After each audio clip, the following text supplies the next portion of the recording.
नमस्कार साथियों। राजकीय स्नातकोत्तर महाविद्यालय 12 से मैं डॉक्टर राकेश वर्मा, सहायक आचार्य, राजनीति विज्ञान विभाग से आप सभी का इस ऑनलाइन क्लासेस में स्वागत करता हूँ। प्यारे बच्चों, बीए सेकेंड ईयर का द्वितीय प्रश्न पत्र भारतीय राजनीतिक व्यवस्था, यह पुस्तक भारतीय संविधान पर आधारित पुस्तक है। इसमें दिए गए अध्याय भारतीय संविधान में दिए गए भाग और अनुच्छेदों के आधार पर निर्मित है। इस पुस्तक का अध्ययन हम सिलेबस पाठ्यक्रम के अलावा भी विभिन्न प्रतियोगिता परीक्षाओं में इसका उपयोग किया जाता है।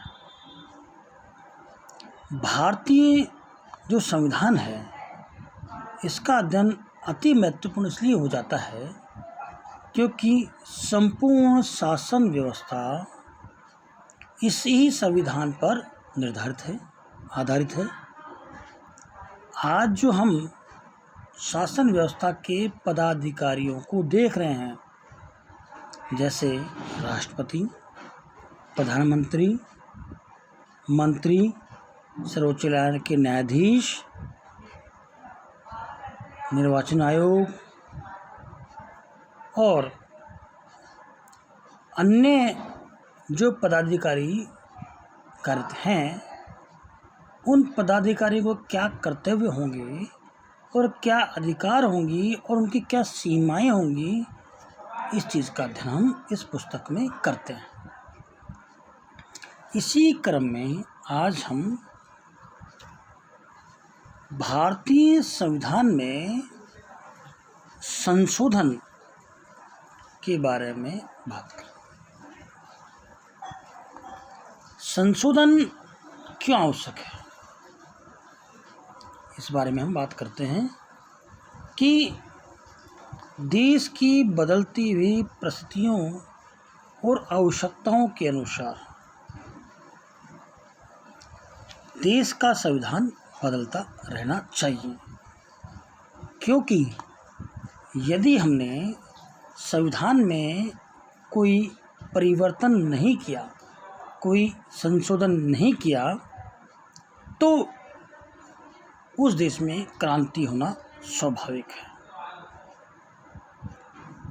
और यदि क्रांति होती है तो कई बार ऐसा भी होता है कि वो संविधान मूल रूप से नष्ट हो जाता है।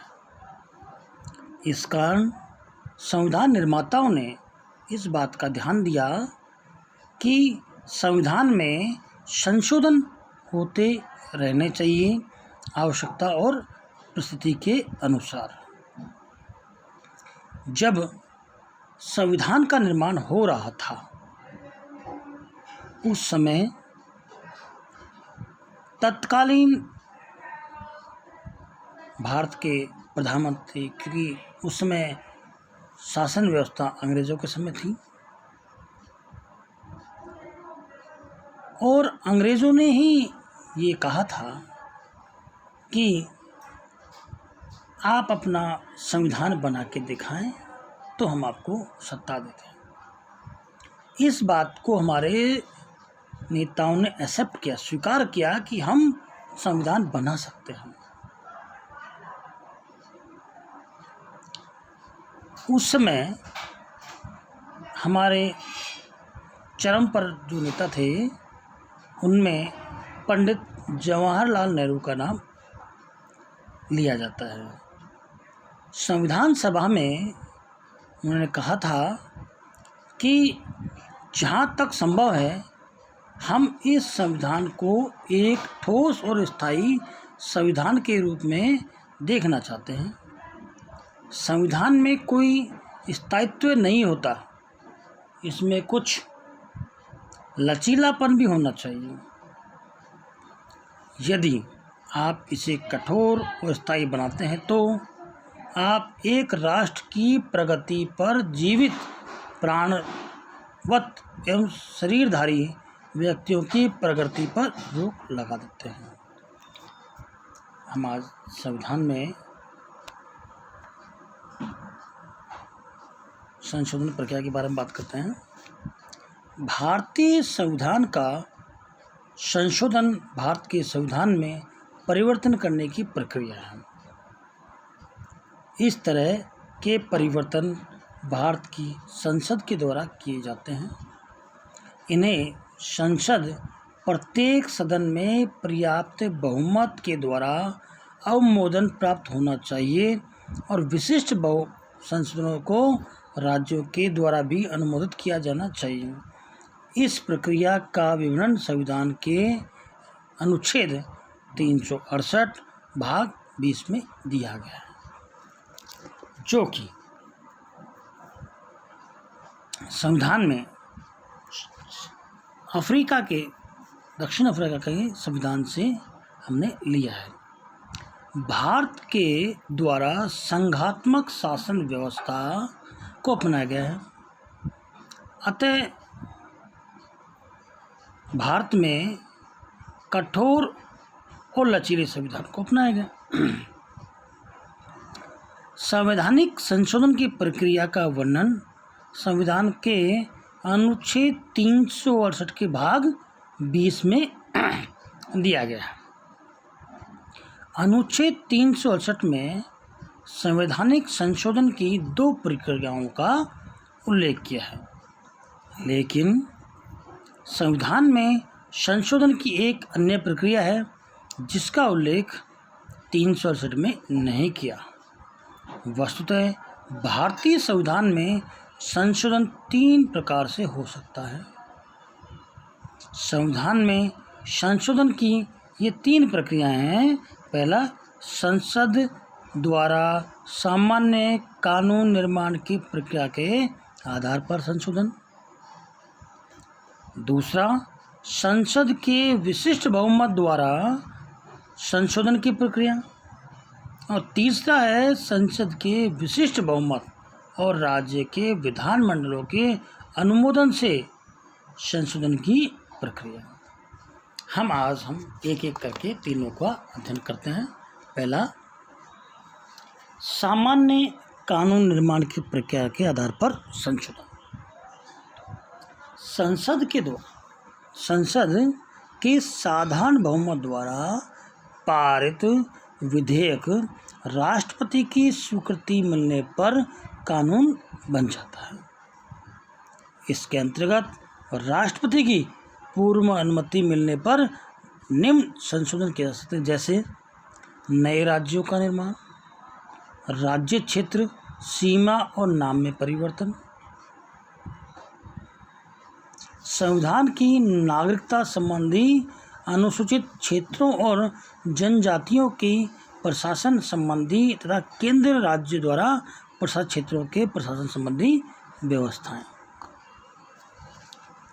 भारतीय संविधान बहुत अधिक व्यापक है तथा संविधान निर्माता इस बात से परिचित थे कि संविधान के प्रमुख प्रावधानों में जल्दी ही अथवा समय समय पर परिवर्तन की आवश्यकता हो सकती है।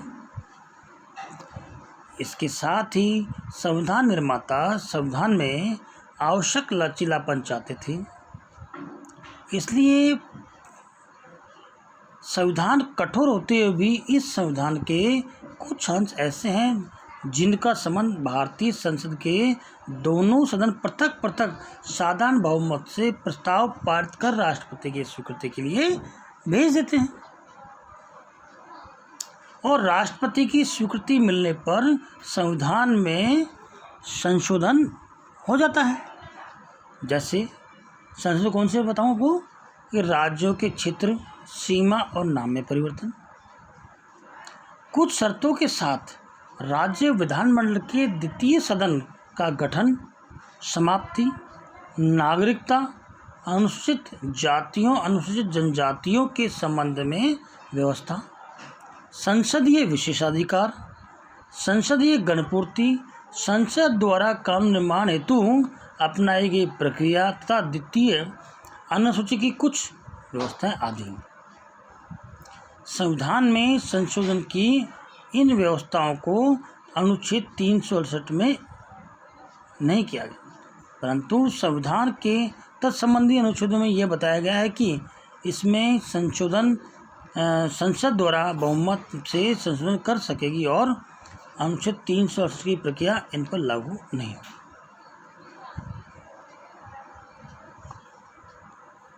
विशिष्ट बहुमत के आधार पर संशोधन, यदि संसद के प्रत्येक सदन द्वारा कुल सदस्यों का बहुमत अथवा उपस्थित और मतदान में भाग लेने वाले सदस्यों के 2/3 मतों से विधेयक पारित हो जाए तो राष्ट्रपति की स्वीकृति मिलते ही वह संशोधन संविधान का अंग बन जाता है। न्यायपालिका तथा राज्यों के अधिकारों को तथा शक्तियों जैसे कुछ विशिष्ट बातों को छोड़कर संविधान की अन्य सभी व्यवस्थाओं में इसी प्रक्रिया के द्वारा संशोधन किया जाता है।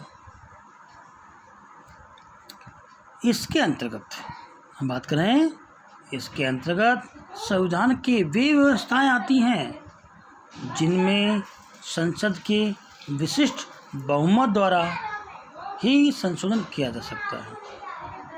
संविधान के ऐसे संशोधन का विधेयक सदन के किसी भी सदन में प्रस्तावित किया जा सकता है यदि संसद का वह सदन कुल सदस्य संख्या के बहुमत तथा उपस्थित और मतदान में भाग लेने वाले सदस्यों के 2/3 बहुमत से उस विधेयक को पारित कर दे और दूसरा सदन को भेज दे।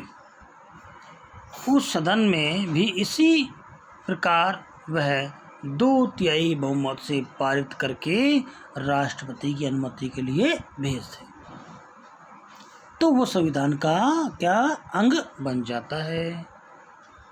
मूल अधिकार, नीति निष्ठ तत्व, संविधान की अन्य सभी व्यवस्थाएं जो प्रथम और तृतीय श्रेणी में नहीं आती हैं, इसी के अंतर्गत आती हैं। अगला, विशिष्ट बहुमत के साथ राज्यों के अनुमोदन पर संशोधन। संविधान के कुछ अनुच्छेदों में संशोधन के लिए विधेयक को संसद के दोनों सदनों के विशेष बहुमत तथा राज्यों के कुल विधानमंडलों से आधे द्वारा स्वीकृत आवश्यक है। इसके द्वारा किए जाने वाले संशोधन हैं।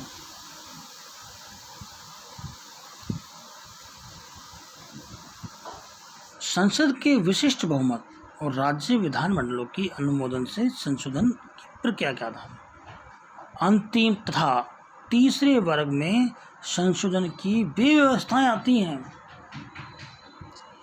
जिनमें संशोधन के लिए संसद के विशिष्ट बहुमत अर्थात संसद के दोनों सदनों द्वारा पृथक पृथक अपने कुल बहुमत तथा उपस्थित और मतदान में भाग लेने वाले सदस्यों के 2/3 बहुमत से विधेयक पारित होना चाहिए तथा विधेयक का राज्यों के कुल विधान मंडलों में से कम आधे राज्यों द्वारा स्वीकृति होना आवश्यक है। संविधान के उपबंधों को संशोधित करने के लिए इस प्रक्रिया को अपनाया जाता है। संविधान के तृतीय वर्ग में केवल वही बातें हैं जिनका संबंध राज्यों की शक्तियों, अधिकारों तथा संविधान के संघीय रूप से है। संसद के तृतीय वर्ग में संशोधन की प्रणाली बहुत कुछ सीमा तक अमेरिका, ऑस्ट्रेलिया और ब्रिटेन और स्विट्जरलैंड की संशोधन प्रक्रिया के अनुरूप है। अगला, संशोधन प्रक्रिया की एक अस्पष्टता का निराकरण। जब कोई संविधान संशोधन विधेयक के दोनों सदनों से पारित होकर राष्ट्रपति के पास अनुमति के लिए जाता है तो राष्ट्रपति को उस पर अनुमति देनी होगी। ये व्यवस्था 24वें संवैधानिक संशोधन अधिनियम 1971 में की गई थी। 24वें संवैधानिक संशोधन अधिनियम 1971 द्वारा संशोधन प्रक्रिया की एक अस्पष्टता को दूर किया गया था। इस संवैधानिक संशोधन में ये कहा गया है कि जब कोई संविधान संशोधन विधेयक संसद के दोनों सदनों से पारित होकर राष्ट्रपति के पास अनुमति के लिए रखा जाए तो राष्ट्रपति को उस पर अनुमति देनी होगी। संविधान संशोधन अधिनियम पर राष्ट्रपति के हस्ताक्षर मात्र एक औपचारिकता है। इसके द्वारा राष्ट्रपति के उन चीज़ों को, अधिकार को छीन लिया है जिनमें वो उसको सुरक्षित, मतलब उस विधेयक को असुरक्षित कर देगा, मतलब उसको नकार दे। अगला हम बात करते हैं कि संविधान संशोधन की आलोचना। हमने आज पढ़ा कि संविधान संशोधन की प्रक्रिया 3 अपनाई। पहली साधारण बहुमत से, दूसरा विशिष्ट बहुमत से, और तीसरा विशिष्ट बहुमत के साथ साथ आधे से अधिक राज्यों को उसमें मिलान करना, सहमति प्राप्त करना और फिर राष्ट्रपति की अनुमति के लिए भेजना। ये बात तो ठीक रही, मगर अब हम बात करते हैं संविधान में संशोधन पद्धति की आलोचना। देखो, हर विषय पर पक्ष और विपक्ष चलता रहता है। संविधान में संशोधन नहीं करेंगे तो दिक्कत, और करते हैं तो आलोचना तो होगी, उसका भी निराकरण करते हैं। संविधान निर्माताओं ने एक आदर्श संविधान पद्धति को अपनाने का प्रयत्न किया, लेकिन फिर भी जो संशोधन पद्धति अपनाई गई उसमें कुछ अस्पष्टताएं और कुछ त्रुटियां रह गई थी, और इसी कारण संशोधन पद्धति की आलोचनाएं की जाती। हम पहली आलोचना देते हैं, राज्यों के लिए समय सीमा नहीं। मुख्य पॉइंट बात, पिछला हमने बात देखा कि 24वां संवैधानिक संशोधन अधिनियम 1971 में ये कहा कि राष्ट्रपति को विधेयक, मतलब दोनों सदनों से पारित होने के बाद आधे से अधिक राज्यों पर भेजते हैं, उसके बाद अनुमति देनी होगी। मगर यह समय सीमा निर्धारित नहीं की गई कि वो कब तक अनुमति देंगी। संविधान ये निर्धारित नहीं करता है कि संविधान की 3य वर्ग से संबंधित संशोधन विधेयक जब संसद द्वारा पारित कर राज्य विधानमंडलों के पास भेजा जाएगा तो राज्य विधानमंडल कितने समय के अंदर विधेयक को स्वीकार करेगा या अस्वीकार करेगा। राज्य विधानमंडल अनावश्यक देरी का मार्ग अपनाकर संशोधन कार्य में बाधा भी डाल सकता है।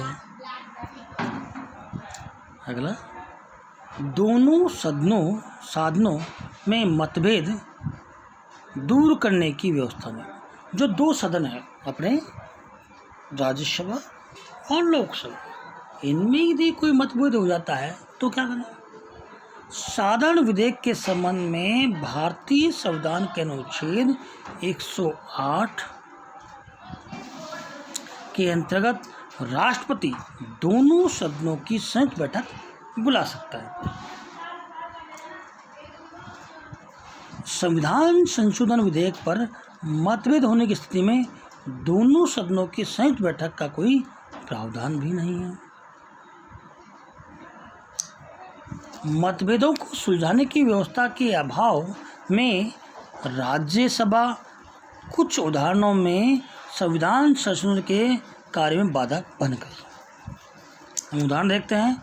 1970 में राज्यसभा ने राजाओं के प्रिवियस उन्मूलन कानून संबंधी संविधान संशोधन विधेयक को अस्वीकार कर दिया था और अगस्त 1978 में राज्यसभा ने लोकसभा द्वारा पारित 44वें संवैधानिक संशोधन की 5 धाराओं को रद्द कर दिया था। इसी प्रकार 1979 में राज्यसभा ने 64वें और 65वें संवैधानिक संशोधन विधेयक को अस्वीकार कर दिया। अप्रत्यक्ष रूप से निर्वाचित राज्यसभा के हाथ में संविधान में संशोधन विधेयक को अंतिम रूप से अस्वीकृत करने की शक्ति को हो इसे लोकतंत्रीय सिद्धांतों के अनुकूल नहीं कहा जा सकता। भूतकाल में ऐसी स्थितियां रही हैं जबकि लोकसभा और राज्यसभा की दलीय संरचना में अंतर था। भविष्य में ऐसी स्थिति उत्पन्न होने की संभावना अपेक्षाकृत अधिक है और ऐसी स्थितियों में राज्यसभा अपनी इस शक्ति के आधार पर जनता की आकांक्षाओं के मार्ग में बाधा बन जाती है। राज्यों की पहल की शक्ति। भारतीय संविधान द्वारा विधानमंडलों को पहल की शक्ति नहीं दी गई है। संविधान में संशोधन के सभी प्रस्तावों पर राज्य विधानमंडल की स्वीकृति आवश्यक नहीं। ऐसे अनुच्छेदों की संख्या बहुत थोड़ी है जिनमें संशोधन के लिए कम से कम आधे राज्यों के विधानमंडल की स्वीकृति आवश्यक है। संघात्मक शासन व्यवस्थाओं के अंतर्गत सामान्यतया राज्य विधानमंडलों को भी संविधान में संशोधन की पहल करने की शक्ति है, लेकिन भारतीय संविधान द्वारा राज्य विधानमंडलों को इस प्रकार का कोई अधिकार नहीं दिया गया है। इसके अतिरिक्त संविधान में संशोधन के सभी प्रस्तावों पर राज्य विधानमंडल की पुष्टि आवश्यक नहीं है। ऐसे अनुच्छेदों की संख्या बहुत थोड़ी है जिनके संशोधन के लिए कम से कम आधे से अधिक राज्यों के विधानमंडलों की स्वीकृति आवश्यक है।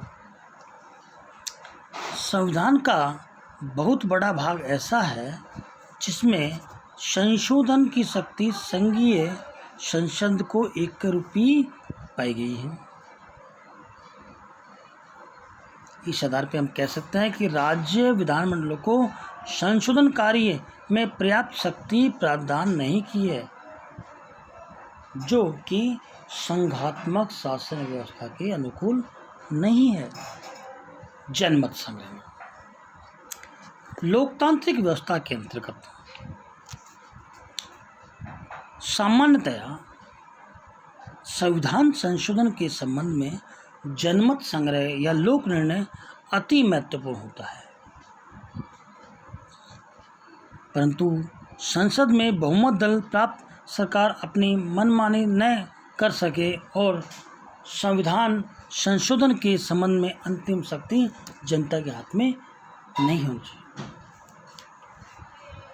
लोकतांत्रिक व्यवस्थाओं के अंतर्गत सामान्यतः संविधान संशोधन विधेयक के संबंध में लोक निर्णय या जनमत संग्रह की व्यवस्था की जाती है, जिससे संसद में बहुमत प्राप्त दल मनमानी न कर सके और संविधान संशोधन के प्रसंग में अंतिम शक्ति जनता के हाथ में रहे।